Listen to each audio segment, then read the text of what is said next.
All right, we got an update on Chelsea's 1969 GMC that she so appropriately named Oliver. We do a wipe-on clear coat. We clean up and polish those old vintage slot mags a little bit. We fix the oil leak, and we even talk future plans for this here little truck. If you guys missed the first video of us getting this truck running after a many-year slumber and driving it home hundreds of miles on, well, just chance, check it out. It is titled on the channel as Fredapalooza 2024. I'll also leave a link in the description of this video. All right, guys, let's get into it. The update on Oliver.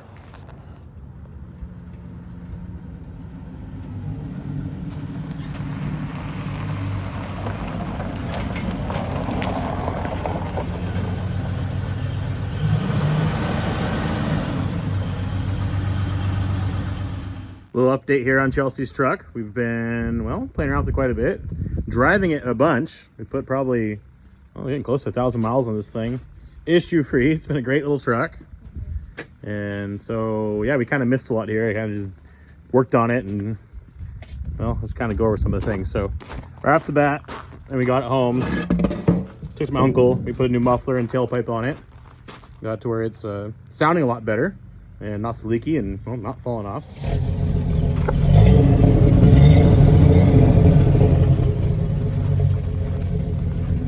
Little Flowmaster muffler, tiny little pipe, sounds good. We actually ended up lowering it down quite a bit. I took the overloads off the back of the truck, and the truck literally dropped itself down at least 2 inches. I mean, it was those overloads had it so sprung up and perched up. These old rear original springs are sacked out and worn out, but that's something I can go in there and, you know, fix later. It was just kind of funny though, because it literally taking those overloads off, it dropped it. I thought maybe drop it an inch or half an inch, but it just sacked the back right back down to where, well, kind of where we wanted it to be. And the only problem was though, is then it was sitting tail dragging. And so when we had it up on the hoist doing the muffler, we heated up the front coils a little bit and got it dropped down too. So it got its backyard drop kit. Well, sooner than expected. We're probably gonna go in there this winter and do the front end right. You know, get some drop springs or drop spindles for it and, you know, get it dropped down in a proper manner. But really, heat it up or cut coils, it works. And people have been doing it for years. And yeah, I got this thing sitting right. We also gave it, how many times do you think we washed this thing and scrubbed it? A lot. at least 10 times. It had so many layers of extra paint, which I got off that door quite a bit. That wrong color, you know, green door it had. Kind of an ugly spot there at the front. I wasn't able to make look any better than that. But I got the seafoam green color off the door and got it back to looking kind of medium olive. Again, that's original paint. The hood's original paint. And then back here, we got that kind of looking better besides the Bondo disaster there at the back. Kept scrubbing on it, and it was all in prep for the wipe-on clear coat that we did. This side kind of came back pretty good. It had a layer of just moss and filth on this side that even when we left Fred's, it was still wearing quite a bit of it. We got it all scrubbed up and washed up as good as we could, felt comfortable with it. We did the wipe-on clear coat. We did a shop night the other night at Devon's. It was a good time. Show you guys some of that here. All right, it's right, Hickman's Body Shop, home base. And there's some shenanigans happening here. highly scientific, well, body shop repair going on. That's right. Yeah. This is world class. Yeah, this is our finest work. This is gonna look better though. Better than it does.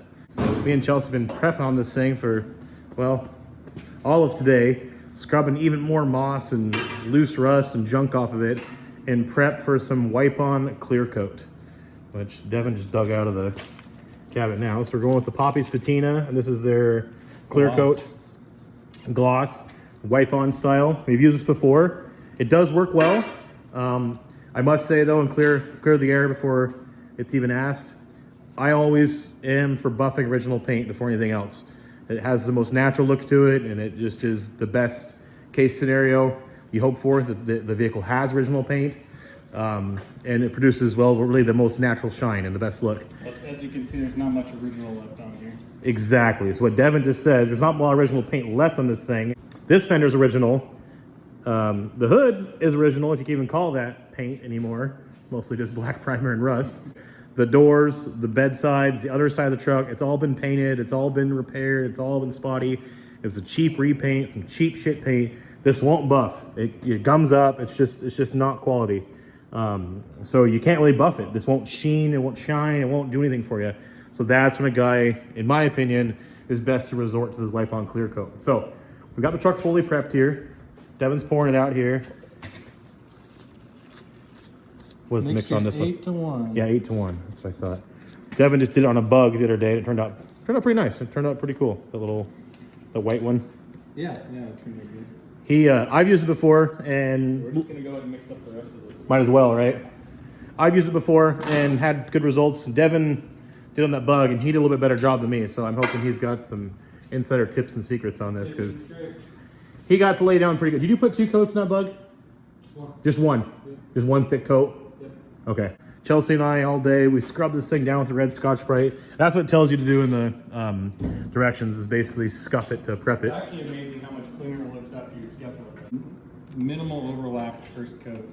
Oh, okay, okay. It eliminates the streaking as much as possible. Well, I'm gonna let you do the hood, and I'm gonna do the roof. Because where the hood is, they're gonna be the I only have one applicator. one, so we're sharing. Or Sharing or this one guy's taking on the whole Unless duty. you brought one. I didn't bring one. We got everything taped off.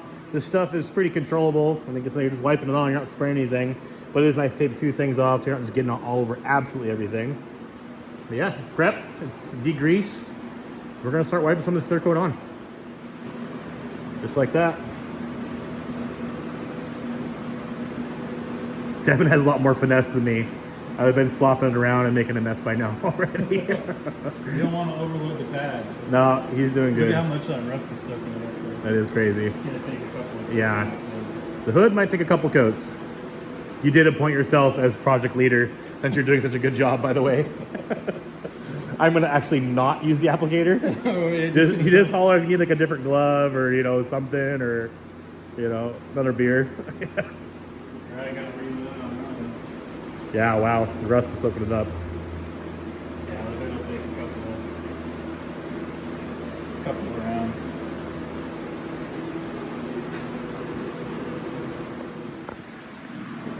Before it sets up. Devin's hitting the hood with another bit of a coat. That rust is just soaking it all up. Yeah, look at that.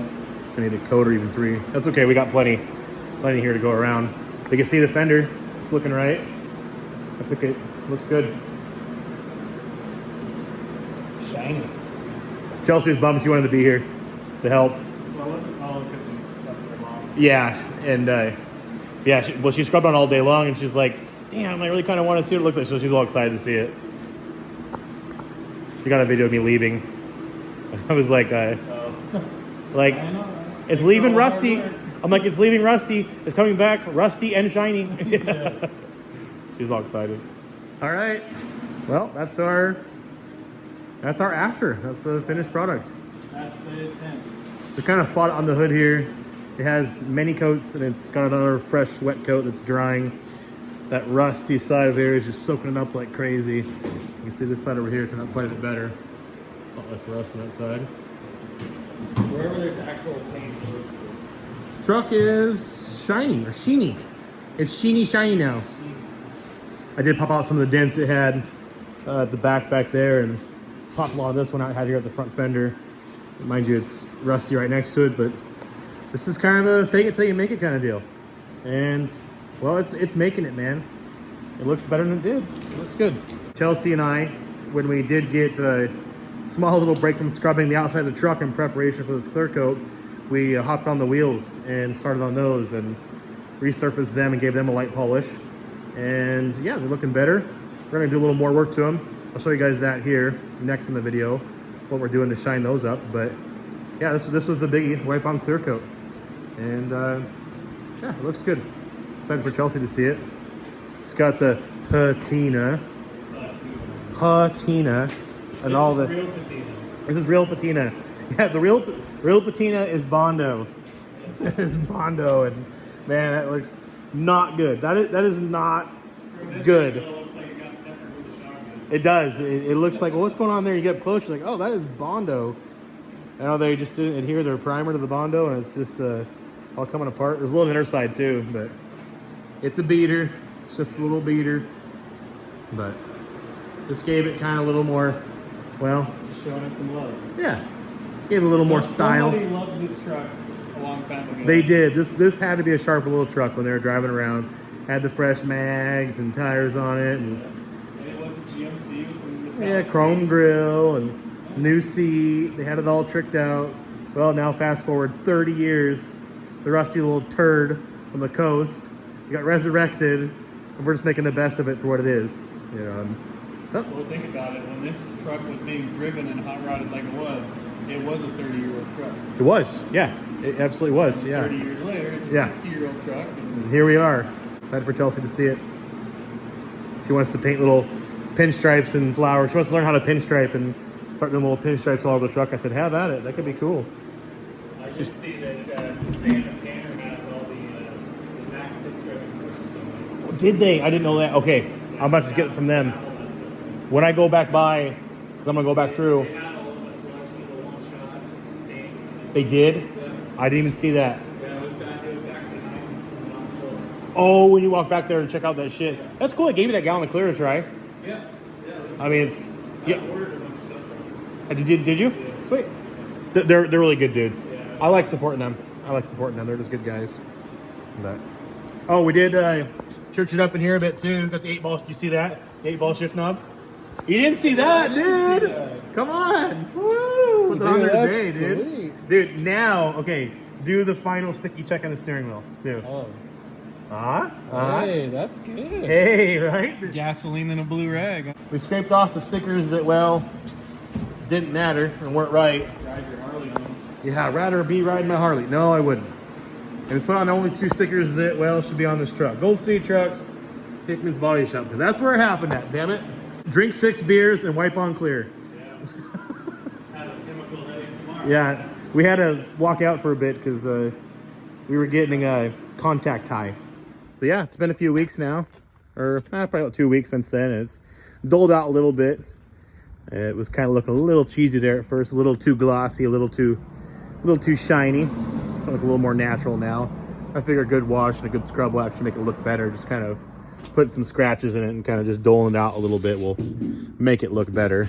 Best thing we can do with what we had in front of us in terms of all that old, you know, kind of crappy repaints and mix match this and that, when a paint just isn't gonna buff, this is about the best thing you can do. It looks good, turned out nice. You guys might have also noticed the wheels on this side are looking a little bit better.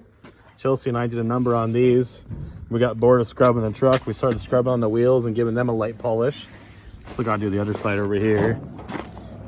So I'll show you guys in this video. These ones are needing the elbow grease still, so I'll show you guys our little process we did to make them look like, well, the other side over there without too much effort. Still a lot of effort no matter which way you do it. It's elbow grease. Good times, good times. Yeah, no, it's kind of coming together. It's a good little truck. It was when I drove it home, and it's only becoming better. So Chelsea's been driving the wheels off of it. We got the heater working. It needs the heater switch replaced so the fan doesn't switch on to high. And so I'll get that working good here because it is October now and getting chillier and chillier out, and it's about time to start using that heater. One of the things we're going to do today is do this valve cover gasket. I've been wanting to do it. It's weeping onto the exhaust manifold, and it just kind of smells like burnt oil every once in a while, and love to actually take a peek inside that motor and see how clean it is. I think this is really, out of the truck, the most sound thing here is this motor. It runs super good and quiet and everything, so I'm just kind of curious to take a peek inside there, see what the valve train looks like, and, you know, get that leak to quit and quit making a mess all over itself. So yeah, no, it's been a good little truck. It did start to kind of leak a little bit from that front wheel cylinder over there. So like I say, here in the next little bit, this thing will be, well, pretty well parked.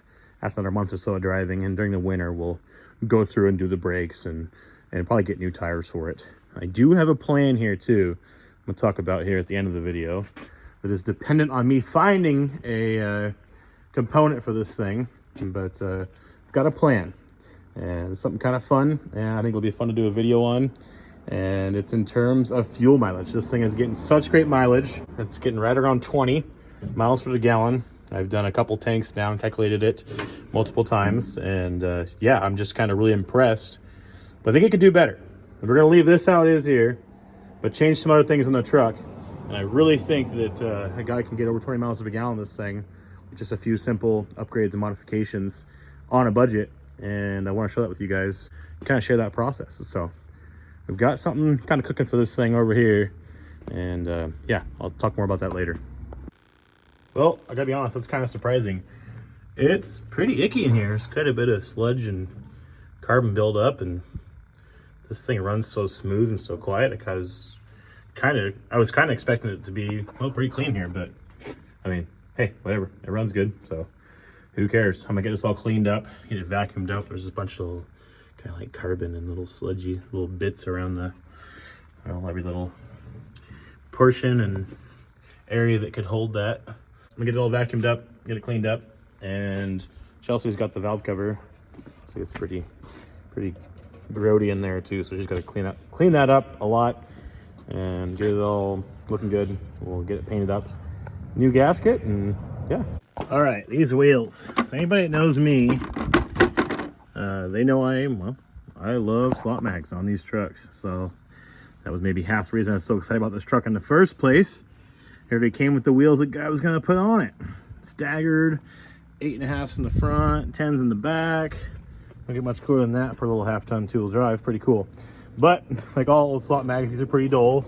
These have already been cleaned. You know, they were washed at Fred's. They were all dirty in here, and they already got scrubbed up good then. And I think we even scrubbed them up again here because we brought this thing home. But you can see there, you know, that's oxidization, and there's quite a bit in here too. And I'm gonna show you guys just a quick little, let's call it the half-hour per wheel polish job. And this is just kind of something to make them look better. There's better ways of doing this. There's more thorough ways that, you know, a guy could definitely do, and I think we will do to these once the guy gets new tires and takes them off and has these old tires busted off. You can kind of sit them there with your lap and, you know, kind of do a more thorough job of it. But just while it's on a truck like this, there's this kind of a little process you can do and make them look quite a bit better for what they are for the time being. And I'm gonna show you guys that. So I've got a bucket full of warm water here, and I got an SOS pad and a Scotch-Brite. And so basically what you want to do is, you can't just hit this thing with a bunch of polish and make it look better. I mean, it would look a little bit better, but first off, you got to clean the wheel really good and kind of resurface it, ideally. And so you want to scrub this thing with this Scotch-Brite here real thoroughly, getting the windows really good where all that oxidization is at, and essentially kind of resurface this wheel, take off this top layer of grime and really top layer of aluminum. And when you're scrubbing, you start seeing the water kind of turn black. That's actually good, because that means that you kind of see it there turning dark. That's good. That means you're getting somewhere. I'm gonna go over this whole wheel really thoroughly and show you guys what it should look like before you're ready to polish. So as you can see, I've got this, well, looking better. So it kind of has a fresh machined look to it, because I literally have by hand machined the surface of this aluminum wheel down. So I took the whole top layer, you know, it'll be just a little, you know, 1,000th of corrosion and, you know, aluminum material off of this wheel to create a smoother surface that can now be polished and, you know, provide a better results. You don't always have to go, you know, if the wheels, like those are about the same shape, those will probably need kind of the same treatment if you're going to polish them. Not all wheels, you know, need this heavy cut initially to, you know, be polished up. Some are just a little dirty and can be, well, just polished right away with no, you know, extra prep work. These are pretty bad though. This is kind of typically you'll see with an old wheel. So now that they're prepped like this, a guy can get in here and we'll start polishing away. So I'll show you guys that process. All right, I got to add to, anybody in the comments can be like, oh, just take the wheels off, it'd be way easier. I wouldn't have done that way. Yes, I know. I've polished many sets of wheels before, and the best way to do it would be to take these off and really, you know, spend some time on them. This is supposed to just be a quick, you know, low effort polish that's going to give a guy some results to make his wheels look better for the time being. So yes, I know we're going to take these off someday and do them even better, but for now, with minimal effort, we're going to be looking pretty good. So I got here just an old sock. I've got an old worn out sock. I'm gonna flip it inside out and put it over my hand. And the metal polish I'm using here is Wizard's Metal Renew. It works pretty good. Usually I prefer Mother's, paste, magnet aluminum, just a classic metal polish. Works pretty darn good.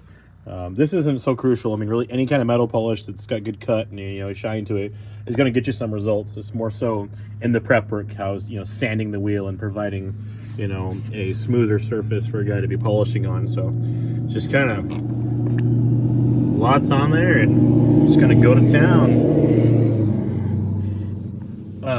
So when same as when we were sanding on the wheel with that Scotch-Brite pad, when you start seeing darker colors starting to pop up from the residue and whatnot, that's good, because that means the aluminum is moving around and getting torn off and getting smoothed out. And so the dark is good.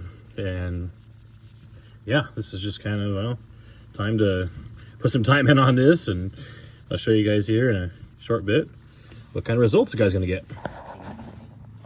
Polishing away here this thing for the last 10 minutes or so. Just got a microfiber here, buff off the residue.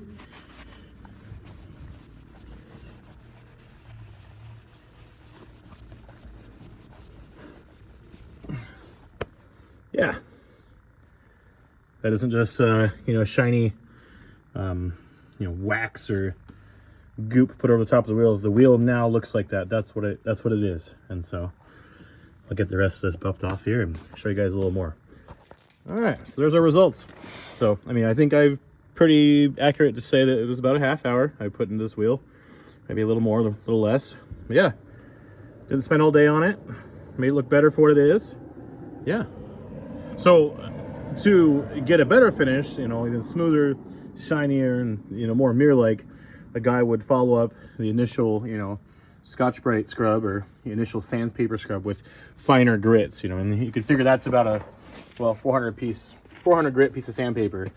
It's around there in its coarseness, and so it leaves about that deep of a scratch. And if a guy wanted to follow it up with 600, 800,000, 1,500, 2,000 grit, you could. And that's the process, a guy would use in order to get a finer and better finish by the end of it, by the time you're polishing. And you can see it happen, when you keep following up more and more grit. You guys saw how it looked when it was kind of almost machined after the scrub with that. Well, it starts to get even kind of shinier. And then, of course, when you polish it, look even, better.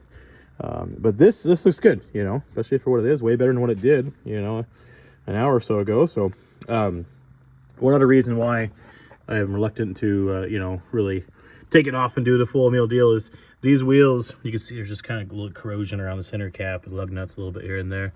These wheels all are wearing the original center caps, and barely, the ones in the front are barely hanging on. They're kind of cracked out, and so I really don't want to take off those center caps to have another set of those in hand. And they're cool because these are small bore, 6-lug wheels. These only fit 2-wheel drives. The bore of that wheel, the hole in it, isn't big enough to fit over a 4-wheel drive hub. So these are kind of cool. They're vintage old US mags, and I want to have another set of those caps before I go ahead and take these off, because I'm absolutely certain the ones in the front are going to break and not want to go back off, let alone opening the can of worms that these screws might be. There's no guarantee those are going to come out without breaking. So they're all on there right now. The tires are kind of good enough. We're just getting by. So I didn't want to disturb that and take those off to, scrub it, which a guy will have to get that better in there. So when we get new tires for this thing, we decided to shell out some bucks for that, which is really the last thing from keeping this thing, being really, let's say 100%. This is the last thing that needs to really make it a reliable truck with no worries will be a set of, new tires. So it's on the list, and it will be coming eventually. Once we do that, we'll bust the old tires off, sit down, take these caps off, get those screws out, and come back on with new fresh caps, new rubber, and have them be polished even better. But for now, this looks pretty good. So, all right, one more to do up front up there. That's we saved the worst for last. That one is the most corroded. So I got some work cut out for me ahead, but it's cool to have the rest of them looking good, and we get that one looking good too. The shot that kind of shows it and the front at the same time. You can kind of see a pretty decent little before and after there. So it's not brand new, but got some shiny sheen to it and looks good. All right, well that took forever. So this thing was really grody inside, and it actually was pretty rusty underneath all that paint. The orange paint started just wiping right off, and Chelsea did a really good job of degreasing it and getting all the grime off of it. And I've been sitting here wire wheeling it and actually straightening it out quite a bit too, because that's why it was leaking. It had been over tightened and was all uneven, and it kind of, well, it's a 50-plus-year-old valve cover. 55-year-old, gosh, trucks are getting old. 55-year-old valve cover. What do you expect? So got it all straightened out and all prepped here and cleaned and wiped down and degreased and ready for a shot of some fresh orange. It's going to be too nice for this engine bay. Oh, I got this all cleaned up too. Ran around the edge really good and cleaned all that carbon buildup it kind of had and all the little cracks and crevices, and got to run pretty happy with it. So that's cleaned up. This is cleaned up and prepped. Chelsea just ran to town to go get us some dinner, and I will let her do the painting process. She definitely earned it, and that's her favorite part. So that's got her name on it for her when she gets back here. I'm gonna keep scrubbing away on these wheels now. All right, got the valve cover back in place, new valve cover gasket. Chelsea painted up orange. Looks all pretty. Looks almost a little too nice, but that's okay. It's gonna get dirty soon. It is, and once it gets dirty, it'll look better actually. So we were kind of extra with this because the thing was it was in pretty tough shape like I was showing, and so we prepped it really good, painted it really good. Well, we're gonna keep on being extra, and these little tabs that hold the wiring that runs around for the temp sender and holds the wiring, you know, back up to the firewall there. They had a little like rubber coating on them that chipped off and fell off. That is made to go there to protect the wires from, you know, fraying, just in case they put there from the factory. Well, those flaked off, and I'm gonna try to replicate that. I've got an idea here. I've got some heat shrink tubing. I'm gonna cut this into little strips and slip it over those, and see if we can kind of make some new little, well, rubber protection on those tabs. Action, all right. That's probably good. Can trim the excess, just do the ends over here.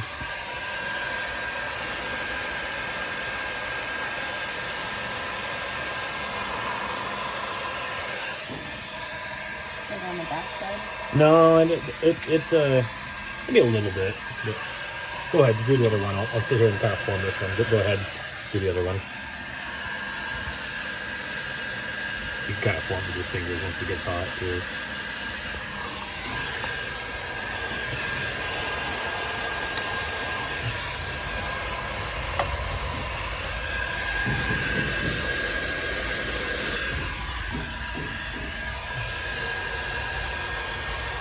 Looks pretty good.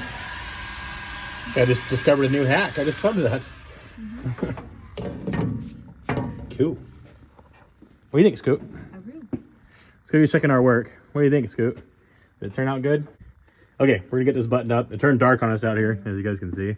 It has a way of doing that to a guy now that it's October and the days keep on getting shorter and shorter. All right, it's all back together. And yeah, shouldn't smell like burning oil anymore. Chelsea wants to play around in here and paint and touch up a few of these little things, and I'm just gonna let her have at it because any little bit she does makes it better for what it is, and it's a cool little truck. We've been having a blast with this thing, driving it around, just cruising it and stuff. It's a good little truck, and want to keep it alive, keep it going, keep up on it. So, all right. So here is what I was talking about earlier, a little plan I got cooking. So this thing, as I was just saying a little bit ago, gets incredible mileage. I guess it's not really incredible. It's right around 20 miles per gallon.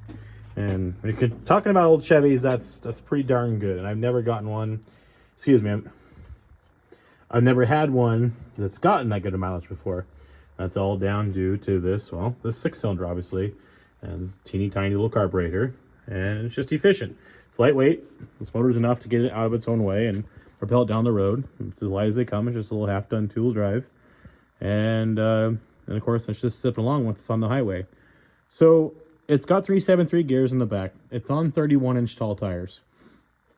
And of course, it's got a 4-speed with a direct 1-to-1 ratio. So that's where I'm going to improve upon. This isn't going to get much better than it is. It's tuned up. It runs really good. It is the cause of us getting such good gas mileage. I can only make things better around it to get even better gas mileage. So here's the plan. In the last video, I was talking about, doing a T5 or a little 5-speed swap in it. I thought that'd be kind of cool. That might still happen if I come across the right deal. But I got home, looked up the prices of what some people are wanting for a T5 with the bell housing and, parts stuff, and it's almost as much as I paid for this whole truck, which to me is getting a little silly, and this is a truck is only as nice as it is, and it's kind of hard. You don't want to spend too much money on them, more than they're worth. And so we're going to keep, if there is a transmission swap that happens, we're going to keep it, budget minded and budget friendly. So I started thinking, and well, a new idea kind of came to mind.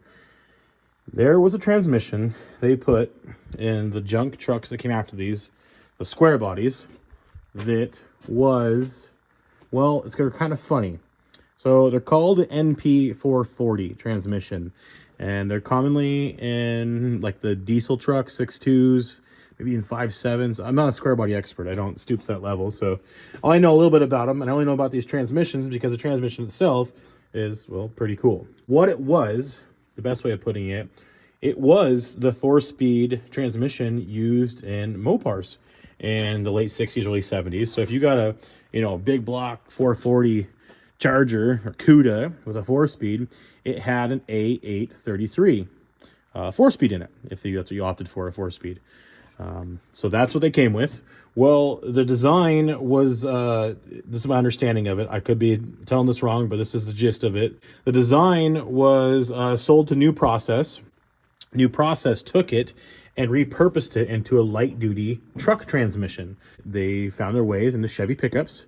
And so it's a 4-speed, small case, like a car, 3 or 4-speed typically is, but now in a truck. What they did though, is they took the 4th gear and they turned it to an overdrive gear. So instead of being direct in 4th, it's direct in 3rd instead, and it's got an overdrive 4th. So just kind of changed the ratios around. Still a 4-speed, but now a 4-speed overdrive. These transmissions came in trucks that were just kind of, early 80s, just kind of poop sandwich square bodies. And it wasn't a quest to get mileage and to make those diesels that, churn happier RPMs down the highway and whatnot. And they ran these trucks for a number of years. And then kind of by the time they come out with 700R4 and overdrive automatics, it seemed like they kind of just did away with them and they weren't a thing any longer. So I'm on the hunt now for an NP440. Again, that's what that transmission's called, because I'm going to see that to be, I think, a more budget-minded swap.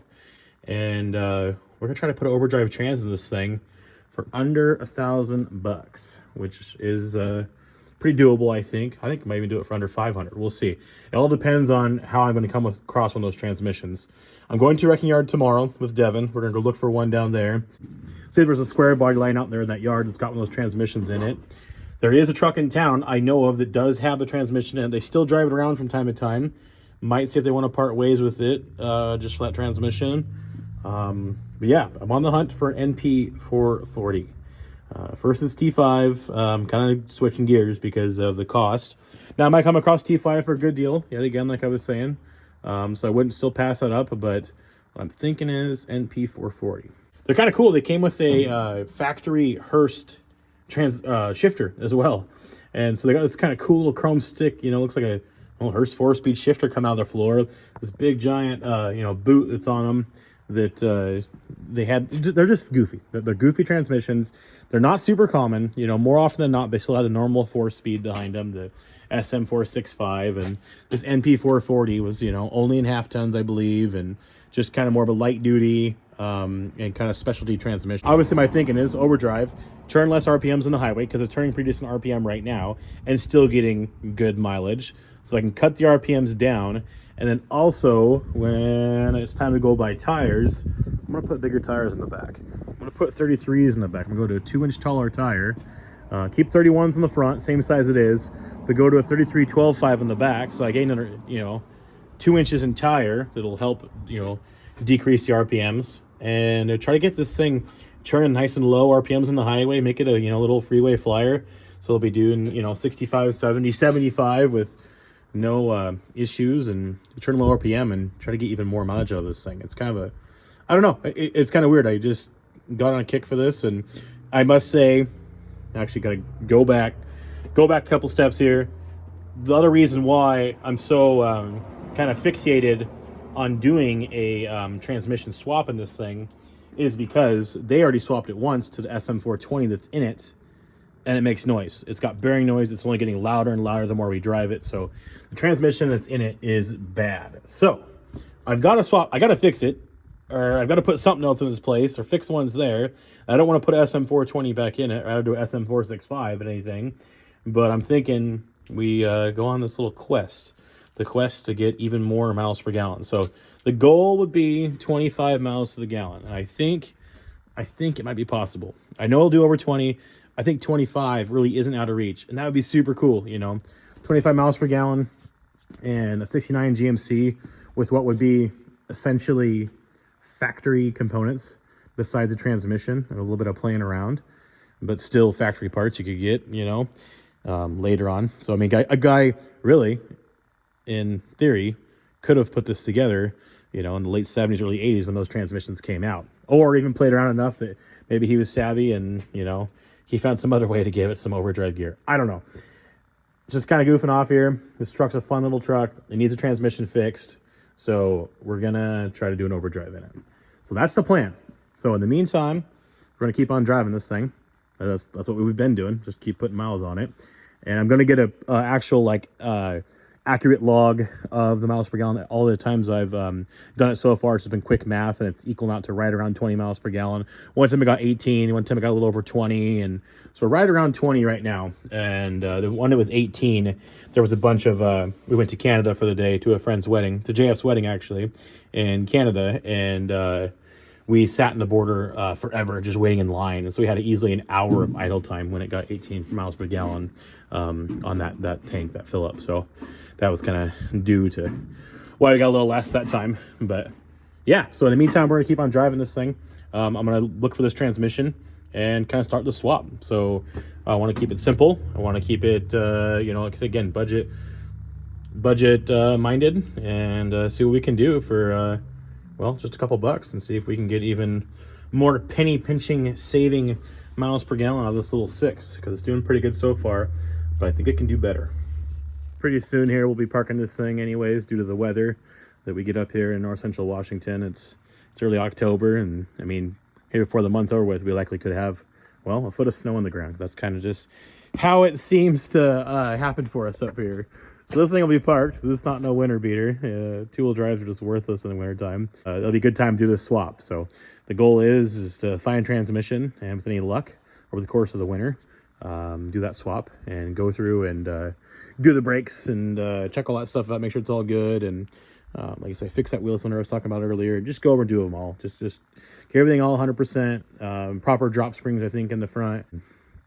Go around and new ball joints if it needs it. Just service the front. Make sure everything's all good up in the front end, safe and good to go. Do that transmission swap if we come across one, which I think I'll be able to. Yeah, see if this next spring we've got a 25 mile per gallon GMC on our hands here. Next video on the GMC, it's going to be, the overdrive trans swap. All right, guys, thanks for watching. More 67 to 72 content soon.